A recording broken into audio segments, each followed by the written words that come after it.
জাপানের ইচিকাওয়া সিটি চিড়িয়াখানার ছোট্ট বানর পাঞ্চ বর্তমানে ইন্টারনেটে ভাইরাল। এই বানর খেলনা পুতুলের সাথে পাঞ্চের মায়াবী দৃশ্য বহু মানুষের মন ছুঁয়েছে। একই সঙ্গে মানুষ কৌতূহলী হয়েছে পুতুল ওরাংওটাংটির প্রতিও। ছোট্ট বানর পাঞ্চ একটি ওরাং ওটাং পুতুলকে জড়িয়ে ধরে খেলায় মত্ত। কখনো সে পুতুলটিকে শক্ত করে জড়িয়ে ধরে এক কোণে বসে আছে, কিংবা ছুটে বেড়াচ্ছে কোলে নিয়ে। মায়াবী এই দৃশ্য হৃদয় ছুঁয়েছে বহু মানুষের। তবে এর পেছনে রয়েছে এক আবেগ ঘন কাহিনী, যা কাঁদিয়েছে অনেককে। জাপানের ইচিকাওয়া সিটি জু অ্যান্ড বোটানিক্যাল গার্ডেনে 2025 সালের জুলাই মাসে পাঞ্চের জন্ম। চিড়িয়াখানা কর্তৃপক্ষ জানায়, পাঞ্চের মা জন্মের পরপরই তাকে ত্যাগ করে। এরপর চিড়িয়াখানার কর্মীরা ওকে পরম মমতায় লালন পালন করতে থাকেন।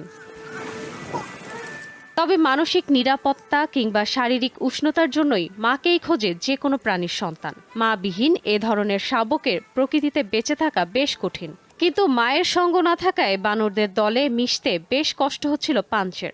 এমনকি বড় বানরদের কাছে গেলেও সরিয়ে দিচ্ছিল তারা।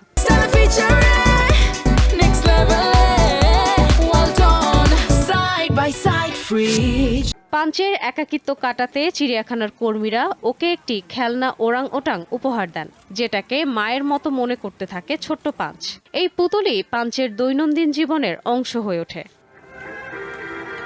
পাঞ্চের একাকিত্বের গল্প নিয়ে সামাজিক যোগাযোগ মাধ্যমে চিড়িয়াখানা কর্তৃপক্ষের করা একাধিক পোস্ট ভাইরাল হলে পাঞ্চ বিশ্বজুড়ে আলোচনায় আসে এবং এক প্রকার ইন্টারনেট তারকায় পরিণত হয়। পাঞ্চের ওরাং ওটাং পুতুলের সাথে খেলার দৃশ্য সামাজিক মাধ্যমে ভাইরাল হওয়ার পর বানরটিকে ঘিরে ব্যবসা বাড়ছে। চিড়িয়াখানায় দর্শনার্থীর সংখ্যা বেড়েছে 4 গুণ। এছাড়া আইকিয়া ব্র্যান্ডের ওরাং ওটাং পুতুলের বিক্রিও ব্যাপক হারে বৃদ্ধি পেয়েছে। তবে সম্প্রতি পরিস্থিতি বদলাতে শুরু করেছে। অনলাইনে ছড়িয়ে পড়া নতুন ভিডিওতে দেখা যায় পাঞ্চ অন্য এক বানরের পিঠে চড়ছে, পরিচর্যা পাচ্ছে, বড়দের সঙ্গে বসছে।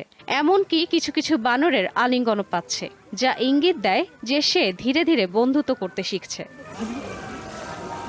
ইশরাত সুমা, দীপ্ত বার্তা কক্ষ।